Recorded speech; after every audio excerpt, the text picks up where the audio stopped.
우리가 늘 잘 아는 사도행전 1장 5절서부터 8절까지 보겠습니다.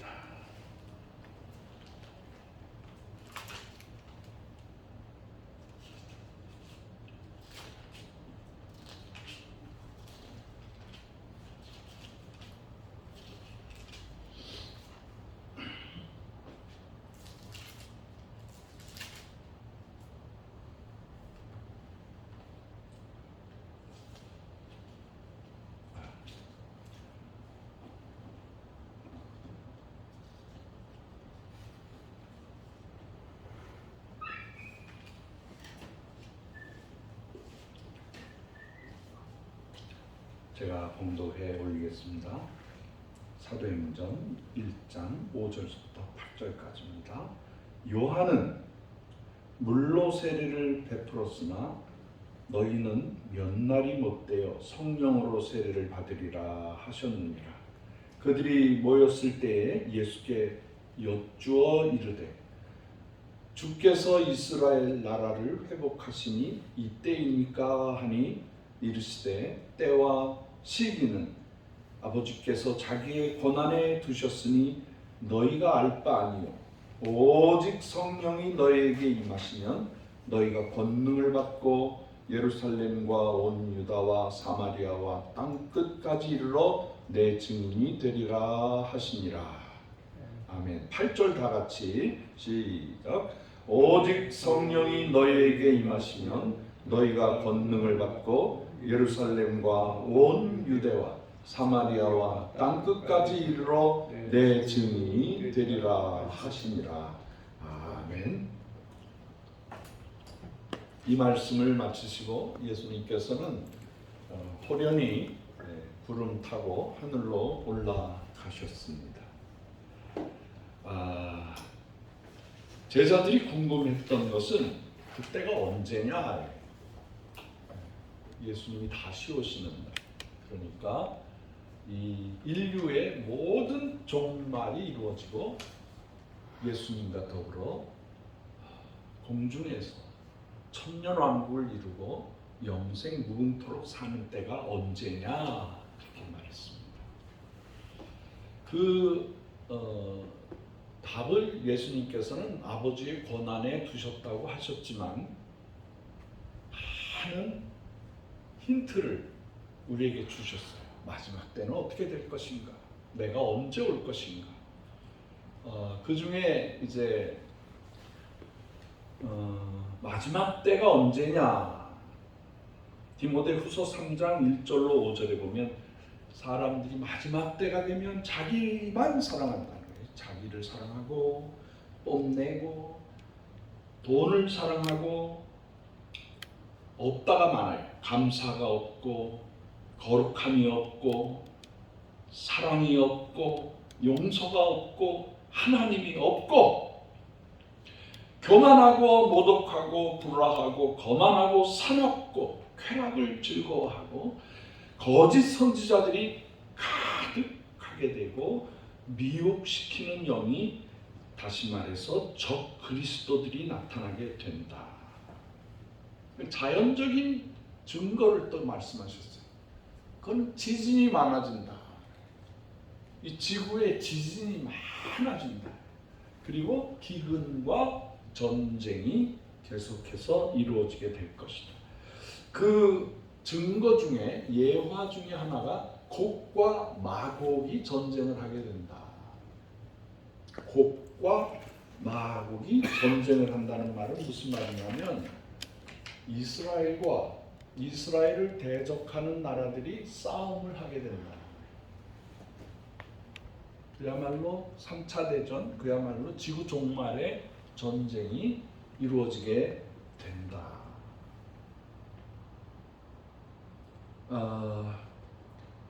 마지막 때에 창세기에 보면은 소돔과 고모라 성이 디모데후서 3장 1절로 5절에 말씀하신 인간이 어떻게 될 것인가 하는 모습에 아주 상징적으로 소돔과 고모라 성이 종말의 모습이에요. 그리고 결국에는 회개하라 했어도 회개하는 사람이 없고 몇 명이 천사의 음성을 듣고 소돔과 고모라 성을 빠져나오는 뒤에 불과 유황불이 터지면서 그것이 전멸을 해버립니다. 제가 이스라엘에 자주 갑니다. 갈 때마다 꼭 그 들리는 곳이 있는데 사해 바다에 가서 제가 수영을 해요. 이렇게 모자 하나 쓰고 수영복 차림으로 물속에 들어가는데 책 한 권 가지고 가요. 책 한 권. 그래가지고 손 내놓고 발 내놓고 이러고 하늘을 바라보면서 책을 읽으면 사람이 안 가라앉아요. 둥둥 떠다녀요. 그러면서 몸에 그 상처난 부위가 있어요. 근데 거기가 깨끗하게 고쳐져. 왜 그러냐? 소금기와 유황기가 있어서 그래요. 그래서 요즘에 점점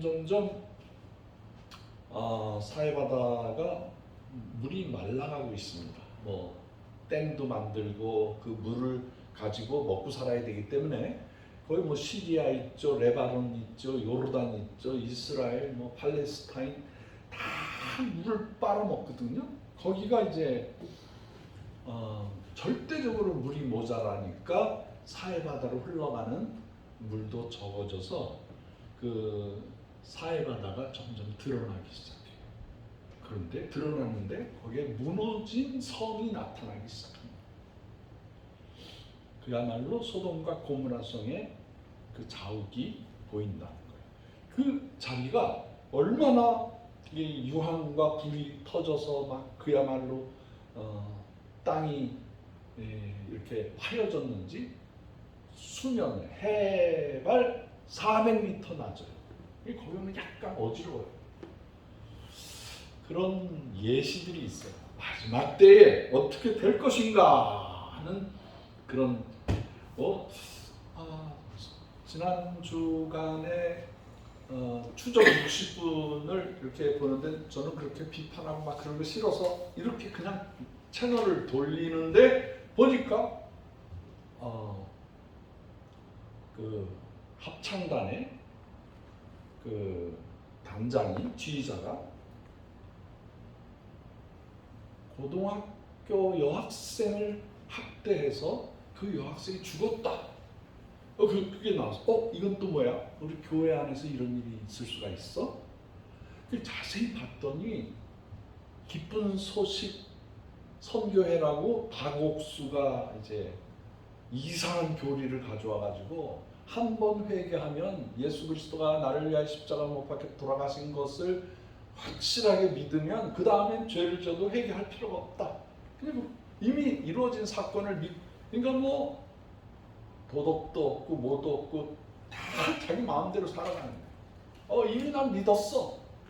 어떤 범죄를 저질러도 그 당연하다는 거예요. 괜찮다는 거예요. 이미 용서받았기 때문에. 그게 조금 이상한 약한 믿음을 가진 사람들은 혹 해가지고 넘어가요.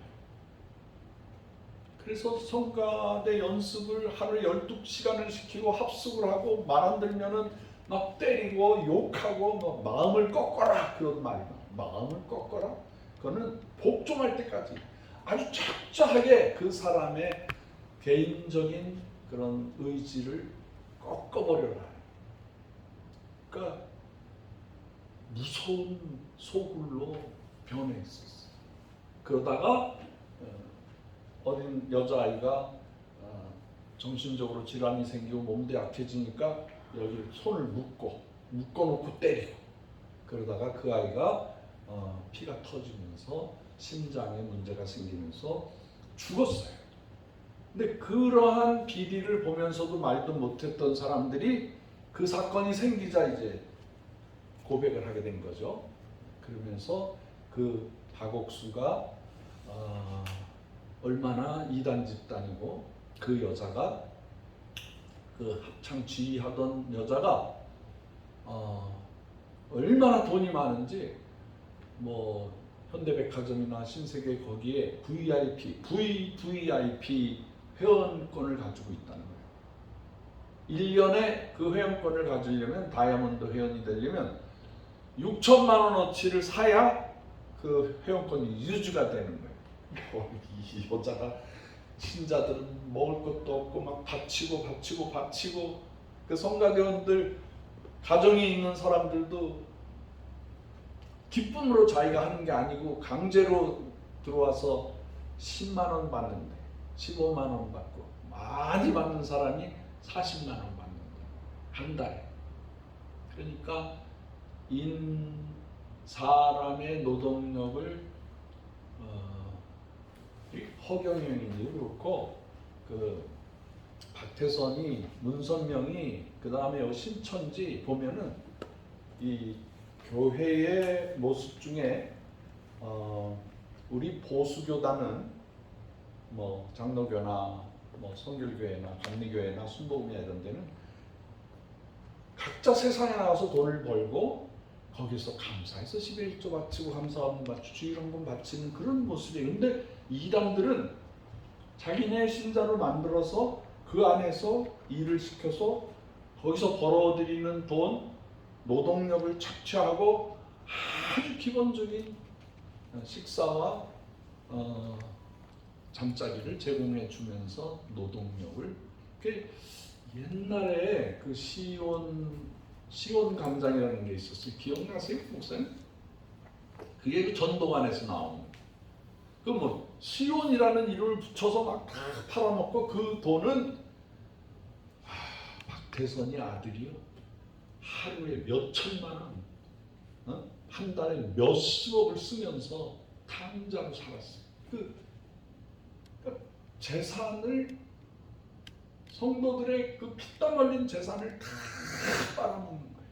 그리고 자기들이 착복해서 살아가는 거예요. 그게 성경에서 얘기하는 마지막 때에 거짓 선지자들이 사람을 미혹시키는 거예요. 제가 고등학교 동창 중에 하나가 늘 동창의 카톡에다가 허경영이 얘기를 올리는 거예요. 그래서 내가 개인적으로 그 사람은 좀 이상한 사람이니까 그 사람 글을 올리지 마라. 너 그 사람 따라가는 거에 내가 뭐라고 안 그래. 그러나 그 글 우리 동창들 좋은 얘기를 나눠야 되는데 꼭 너 그거 올리냐? 그걸 끝까지 고집스럽게 동창들이 싫어하는데도 허경영이를 올리는 거야. 허경영이가 메시아라는 거예요. 자기가 부처를 어떻게 하고 뭐 예수님도 어떻게 하고 자기가 메시아라고. 요 바로 우리 주회동산에서요 올라가면 일령이 있어요. 일령에서 바로 올라가면 장흥면이 있어요. 대한민국에서 제일 작은 면이야. 근데 요즘에 교회선이 나오기 때문에 거의 그 장흥이 굉장히 발달하고 있어요. 좀 아파트도 어마어마하게 올라가고 있고요. 거기서 한 10분 올라가면 하늘 궁전이라고 그래가지고, 근데 사람들이 그 거짓말에 녹아나가지고 1,000만 원 바치고 5천만 원 바치고 1억 바치고 막 그러면서 그 미혹의 영이 있어. 여러분들 정말 그 이단들은요 사람을 미혹시키는 악한 천사라는 걸 아셔야 돼요. 그게 마지막 때에 일어나는 징조 중에 하나이다.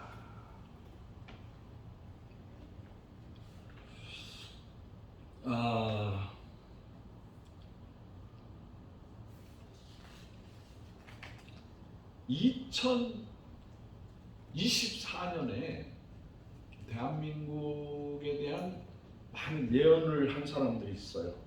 우리나라의 그 조선시대에 남사고 격암유고라는 글을 쓴 사람이 있는데, 그 사람이 언제 이런 일이 생기냐? 진사년. 올해가 무슨 해죠? 진사년. 진사년에 이 한반도 땅에 그 위대한 성인이 나타난다. 그런 말을 하는 사람이 있었어. 뭐 우리 그냥 무시했는데 올해 그다음에 내년이 중국의 당나라 시대에 그 사람이 뭐라고 썼냐면 동방에서, 그러니까 한반도에서 예언과 구원 성인이 나타나서 세계를 구원하게 될 것이다 라는 말을 한 사람이 있어요. 누군지는 몰라. 그리고 서양에서도 오스트리아면은 이제 스위스하고 붙어 있는 나라죠. 로버트 슈와이너라는 사람이 2024년, 25년도에 아예 한국에서 코리아에서 이 세계를 선하게 인도하는 사람들이 나타나게 된다. 그 민족이 코리아, 한국 사람들이다. 그런 말을 한 사람이 있어요. 그 외에도 우리 그 기독교 지도자 중에, 영적인 분들 중에 마지막 때에는 하나님이 한 민족을 쓰신다. 그걸 이제 환상으로 보고 예언하고 그런 사람들이 수십 명이 돼요. 유럽에도 있고 미국에도 있고. 근데 저는 이렇게 생각을 하는 거예요. 마지막 때에 하나님께서 인류가 멸망 심판을 받는데 마지막 때 구원시킬 사람이 있다는 거예요. 그 인류의 마지막 때에 선한 길로 인도하는 민족이 있는데, 성경에는 그 말을 누구라고 하냐면, 그 이름은 안 나오지만 형체는 나와요. 성경에 동방에 계시록에 보면. 그리고 흰옷 입은 사람들이, 흰옷 입은 사람, 그 성경에는 그 상징적이지만 흰옷이라는 거는 죄로부터 해결받고 깨끗해서 흰 눈보다도 더 빛과 같은 옷을 입은 사람들, 그러니까 더 이상 죄에 머물지 아니하고 예수 믿어 깨끗한 사람들이 흰옷 입고 있다는 거예요. 근데 우리나라에 온 선교사들 중에 감리교, 장로교 선교사들이 인천으로 들어오는데 사람들이 새벽에 들어오는데 동산에 그냥 그 항구, 조그만 항구였는데 거기에 사람들이 가득 찼는데 보니까 다 흰옷을 입고 그게 우리나라는 그 채색 옷을 만드는 게 쉬워요, 흰옷을 만드는 게 쉬워요? 흰옷을 만드는 왜 쉬워요? 아니 물감도 안 그리고 근데 그 말씀이 맞는 것 같은데 흰옷 만드는 게 더 어렵대. 채색은 뭐 진흙을 묻혀서 아니면은 뭐 대나무 뭐를 해서 그 식물을 해가지고 채색 옷을 만들 수 있는데, 하얀 옷을 만들려면 엄청 힘들다는 거예요. 뭐 빨아서 양잿물에서 끓여서 그냥 그 당시에 대해서 우리 할아버지가 그 6.25 때 그 우리 할머니가 돌아가셔가지고 호래비가 돼버렸어. 그런데도 며느리가, 그 할아버지가 교회를 가거나 뭐 서울에 그 총회가 있거나 그러면 그냥 두루마리를 그거를 며칠을 만드시고 며칠. 그러니까 우리 민족은 이상하게 흰옷을 가장 중요하게 생각했어. 그 오래 전부터 우리 민족은 그 당시에 신이라는 개념이 있는 그 어떤 제사를 드리거나 그럴 때마다 다 흰옷을 입었어요. 이상하게 흰옷을 좋아. 지금도 흰옷을 좋아. 자, 동방에 흰옷 입은 사람들, 그 다음에 어떤 사람들, 고난받은 사람들, 고난을 받았던 사람들이 마지막 때 인류를 구원하는 하나님의 천사로 사용을 받게 된다.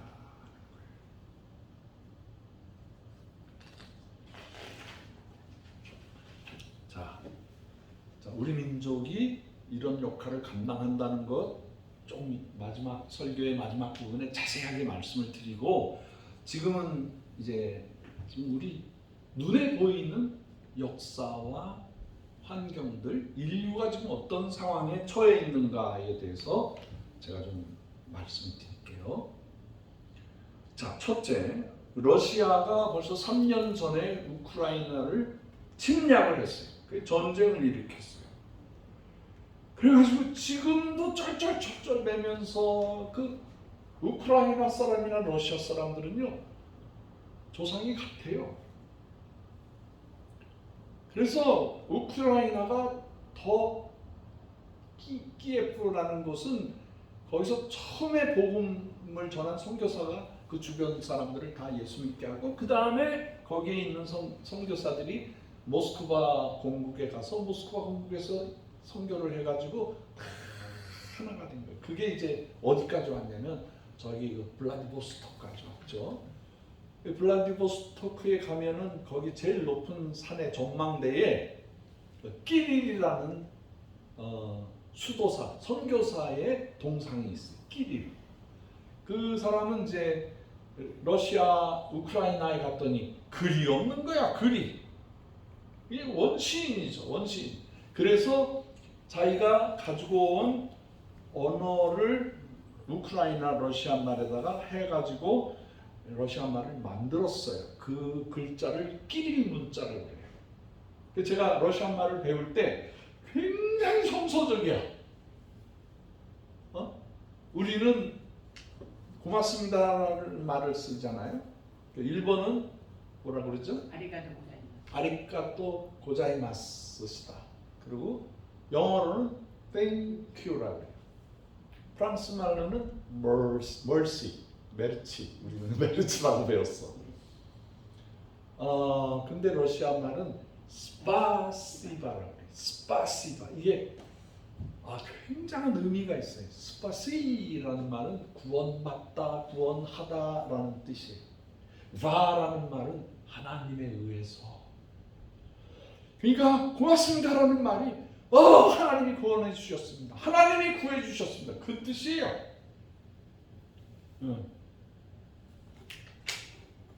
그보다 더 좋은 말이 있어. 이제 우리는 일요일이라고 그러고 뭐 태양의 날이라고 그러고 또 뭐 예수 믿는 사람은 주의 날이라고 그러고 주일 그러고 영어로는 Sunday, 태양의 날이라는 말. 그런데 러시아 말은 어마어마한 언어가 있어요. 그 말은 воскресение 그런 말이에요. воскресение라는 말은 예수님 부활하셨다. 부활의 날 그런 뜻이에요. 이 주일날 공산주의 때 무신론 예수 믿는 사람을 막 죽일 때도 воскресение 주일날 그랬어요.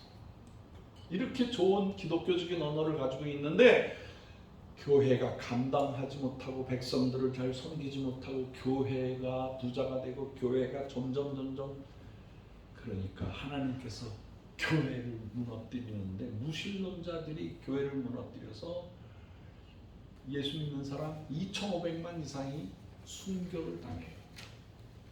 나는 그 순교자 자리에 다 가봤어. 시베리아에 사람을 학살하던 장소,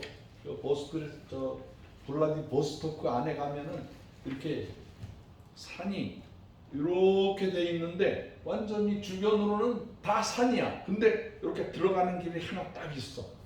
그 안에 가니까 바닥에 총알 탄알들이 그냥 있어. 뼈들도 있고. 이거 뭐 어디냐? 여기 수천만 명을 학살하던 곳이다.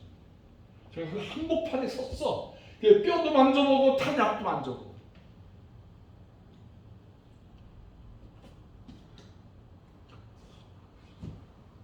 이 러시아가 아무리 뭐 주장을 해도 러시아는 지금 침략 전쟁을 하고 있는 거예요. 그래서 지금 러시아 사람들이요, 모스크바나 상트페테르부르크는 좀 전쟁 분위기가 안 나지만 나머지 도시들은 다 피폐하고 먹을 게 없고 군인들, 청년들, 러시아 잘생긴 청년들 40만 명이 가서 죽었어 지금. 뭐 우크라이나도 죽었죠. 앞으로는 남성이 모자라게 돼 이제. 여자들이 시집을 못 가.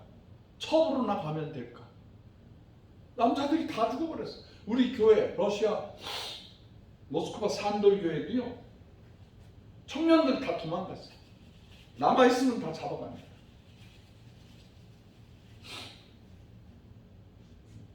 왜 러시아가 이런 범죄를 저지르느냐? 전쟁을 하지 않으면 푸틴이 금방 패위를 당한다고 해야 되겠죠.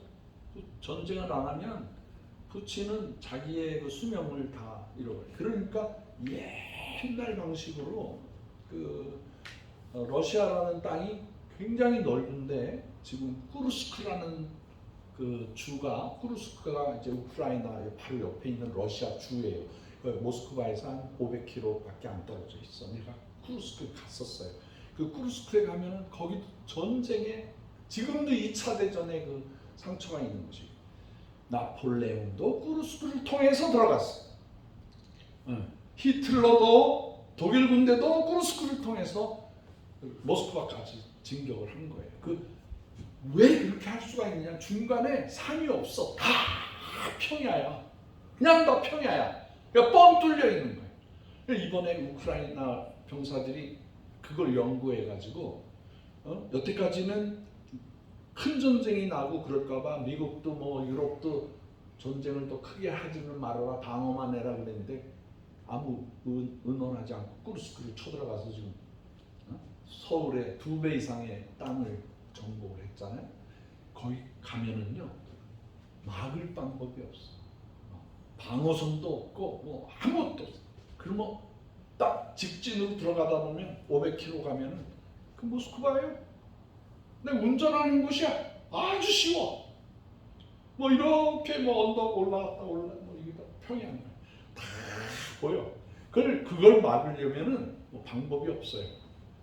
자, 큰일 났어요. 러시아는 이제 곧 모스크바까지 뚫릴 수도 있다는 거예요.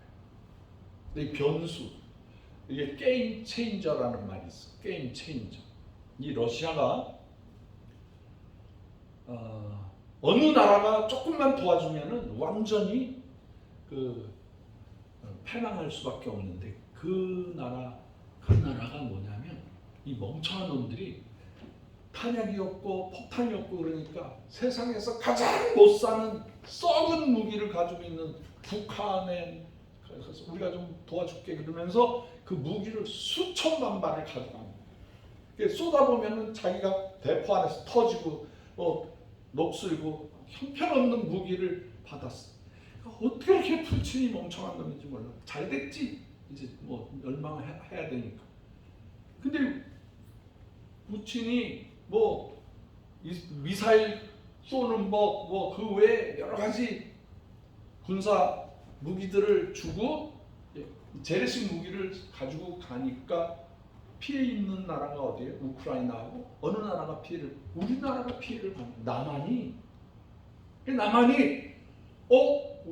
저 러시아하고 우리가 친하게 지냈는데 이 하는 짓을 보니까 북한 옛날 6.25 사변 일으키듯이 우리나라를 또 침공하는 거예요. 그러니까 우리나라 무기가요 세계 최고의 무기를 가지고 있어요. 그래서 우리나라가 우크라이나에게 탱크를 주고 미사일을 주고 현무라든가 우리나라 비행기들이 가고 우리나라에서 세계 최초로 개발한 레이저 건이 있어요. 레이저 건. 뭐 총을 탕 쏘면 얼마가 없어지는데 레이저는 한번 목표를 조준해서 딱 쏘면 2,000원 든대 2,000원. 그걸 우리가 가지고 있어. 미국도 꼼짝 못하고 유럽도 중국도 꼼짝 못, 일본도 꼼짝 못하는데 우리나라가요. 박정희 시대부터 핵무기를 만들었어요. 그래서 지금 300발 이상을 가지고 있어. 이거 비밀이야. 근데 표현을 안 하는 거야. 우리 다 가지고 있어. 수소폭탄도 있어.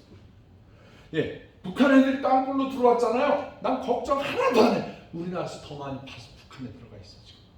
땅굴도 우리가 더 잘 파. 제가 북한에 가보니까 군인들이 먹을 게 없어서 쩔쩔 12년 동안 똑같은 옷 한 벌로. 세상에 그걸 군대 우리나라가 두려워하고 무서워하고 뭐 더 커질까. 제가 선교사 목사이지만은요, 하나 둘 셋 하면 우리가 이겨요. 통일할 수 있어요. 그리고 그 많은 고난을 겪으면서 나는 하나님 언제 우리한테 이렇게 이제 통일을 시켜주셔야 되지 않습니까? 하나님 앞에 기도하면서 울부짖으면서 우리나라 광주 항쟁이 일어나고 막 그 뭐야 뭐 젊은이들이 막 죽어져고 내 친구들도 막 죽어져가고 춘천에서 군생활할 때 전쟁을 경험했어요. 전쟁을 그때 참 젊은 마음에 나라를 사랑하는 내 친구가 가서 총을 맞고 12발을 맞고 왔는데 다행히 목숨을 건졌어. 멀리서 날라온 총알에 맞아가지고. 그리고 뭐 피투성이가 돼 있는데 형제가 형제를 동족이 동족을 막 알고 보니까 그 공수부대하고 그 탱크부대하고 서로 오해해가지고 막 총을 쏴서 총 맞고. 아유 여러분 전두환이가 얼마나 큰 죄를 졌는 줄 알아요? 우리 민족의 원수야 원수. 참 악한 사람이야. 나는 정치적인 얘기하고 싶지 않지만 내 젊은 날에 그 피눈물 나는 그 눈물과 피를 흘리게 한 그 사람이 전두환이야. 왜 이런 일이 생겨야 되느냐? 왜 이런 일이 생기고 우리 젊은이들이 죽어져가고. 제가 여러 군데서 예배를 인도하는데 밤중에 그 백산병원이라고 있어요. 야전병원이죠. 메쉬라고 해요.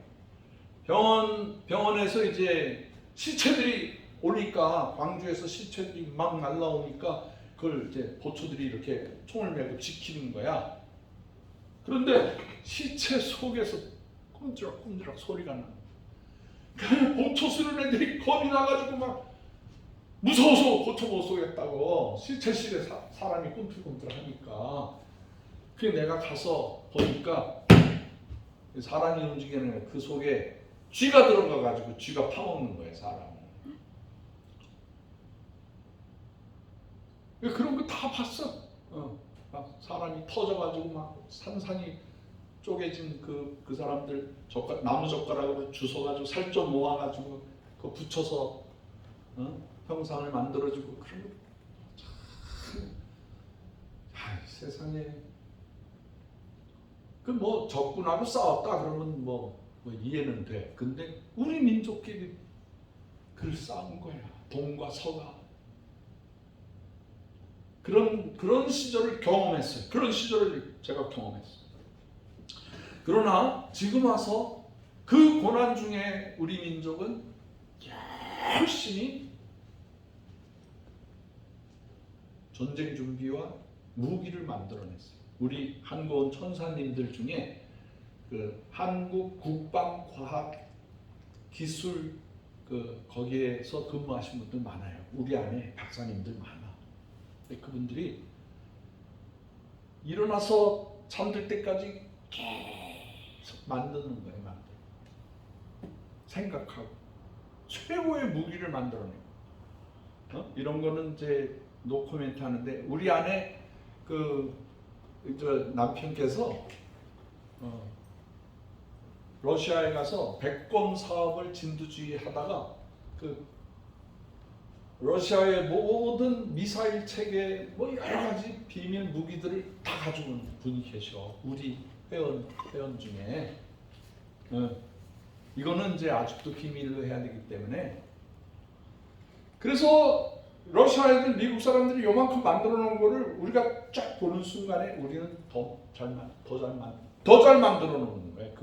그게 유럽에서 독일에서도 못 만드는 거를 우리는 전쟁 위기가 늘 있기 때문에 사느냐 죽느냐 생존권에 달려 있어서 최고의 무기를 만들어냈어요. 할렐루야. 제가 모스크바에 있을 때 러시아 사람들의 그 무기나 이런 것들을 카피하려고 박사님들이 많이 오셔. 그 중에 크리스천들이 오면은 저희 집에서 우리 모임에서 예배드리고 간증도 하시고 지금까지 교제를 해 그분들하고 지금까지. 근데 그 비밀스러운 거 다 세상에 나를 얼마나 믿었는지 우리나라 전쟁 백서를 턱턱 갖다 놓고 선교사님 이거 읽어보세요. 이런 비밀스러운 거를 왜 나한테 줘요? 그랬더니 북한 애들한테만 전달하지 않으면 돼요. 그걸 다 이거 북한 애들 주면은 내가 영웅 훈장을 받지. 우리 민족이요 가장 지혜로운 민족이야. 근데 하나님이 고난을 주셨어. 고난. 거기에서 예수님을 만나게 한 거예요. 자, 샤머니즘 경험해봤죠? 불교 경험했죠? 유교 경험했죠?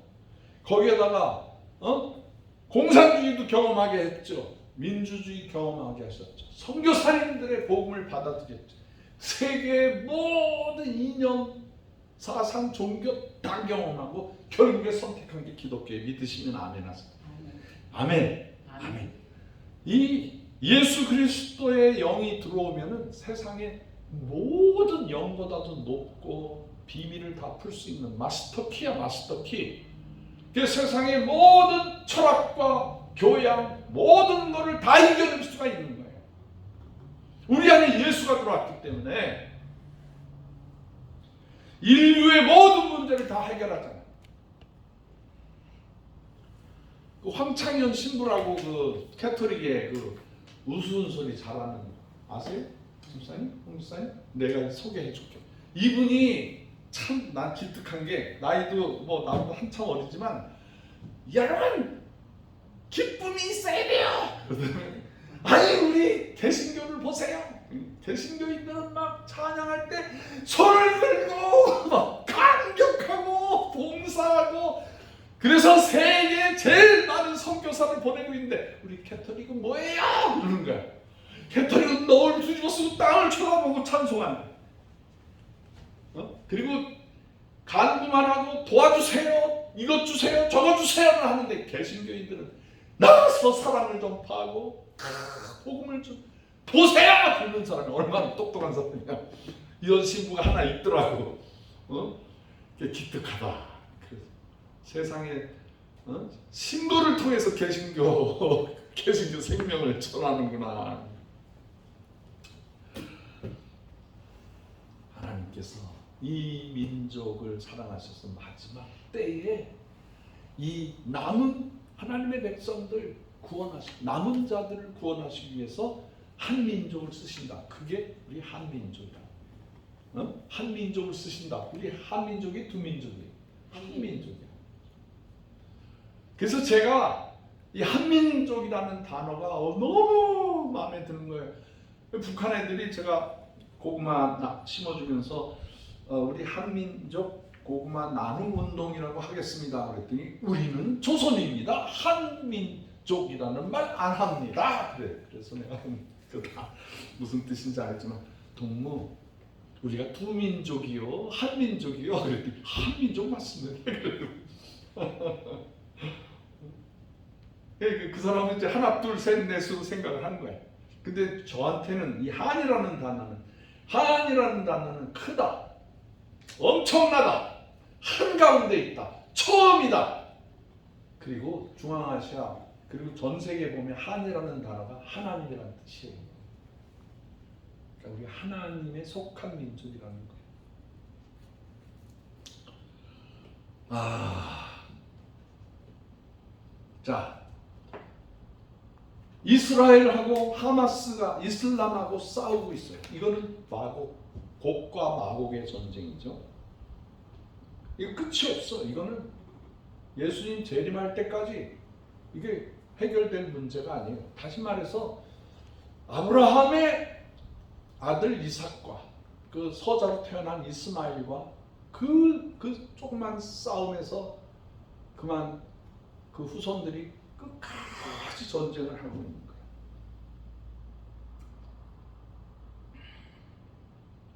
유대교와 이슬람과의 싸움, 이삭과 이스마엘의 싸움. 근데 이상하게 이스마엘의 후손들은 누구를 좋아하냐면 북한을 좋아해요. 그래서 이번에 하마스 그 가자 지구 어디에요? 그 이번에 그 이스라엘 백성들을 한 250명 막 죽이고 지금도 100여 명의 인질을 가지고 있는 팔레스타인도 땅굴 속에 땅굴 모든 거를 북한 애들이 다 해줬어. 북한 애들이. 그 북한 애들이 가서 태권도 가르쳐주고 북한 애들이 총 쏘는 법 가르쳐주고 그 게리라법을 다 가르쳐주는 거예요. 응? 그래서 이란, 이라크 그 외에 그 뭐 저 중동에 있는 회교권 사람들이 어디를 제일 믿냐면 북한의 무기를 받기를 원하는 거예요. 북한의 전술 그러면서 북한의 핵 무기까지도 받으려고 하는 거예요. 그러니까 이스라엘에서 모사드 사람들이 그거를 알잖아요. 어디서 무기가 오고 어떤 훈련을 받았고 어떻게 게리라 활동을 하는지 다 북한 애들이 가르쳐 준 거예요. 그래서 지금 북한 안에 모사드 스파이들이 잔뜩 들어가 있어요. 김정일이 암살 작전 할 때 그거 다 모사드가 하는 거예요. 그리고 툭 하면은 그 지하 핵시설이 폭파하고 막 그러는 거 다 모사드가 미군보다도 더 남한 사람보다도 더 북한을 지금 저 하려고. 그 남한은 누구를 좋아하느냐? 이스라엘을 좋아해. 이상하게. 근데 창세기에 보면은 이 이스라엘 백성과 한민족은 한 피였었어. 한 피. 그 욕단의 후손들이 동편으로 어디서 해가 뜨는 곳으로 해 뜨는 곳 거기 하나님이 계시다고 생각을 한 거예요. 그래서 동방으로 해서 마지막까지 온 것이 한반도야. 한반도. 우리나라가 신을 경배하는 그 이름을 몰랐지만은 신을 경배하는 가장 그런 예법을 가지고 있어요. 우리 민족은 하나님께서 마지막에 쓰려고 쫙 뜨는 곳에 몰래 숨겨놓으신 그리고 거기서 훈련시킨 거예요. 고난을 훈련해서 사상을 훈련해서 모든 거 다 경험하고 피눈물 쏟게 하고 남의 나라에 고통받게 하시고 제가 북한에 갔더니 걔네들 재밌는 말을 하더라. 중국하고 친해다며 그랬더니 아닙니다. 뭐 중국은 천년 원수 일본은 그랬더니 백년 원수 그러더라고. 그러니까 북한 애들도 중국 좋아하는 거 아니에요. 절대 일본 안 좋아해요. 러시아 안 좋아해요. 그러니까 다 나쁜 놈들이라는 걸 알면서도 지금 이렇게 교제하고 있어. 자, 이스라엘과 이스마엘의 전쟁이 우리나라의 직접적인 관계를 가지고 있는 거예요. 이것도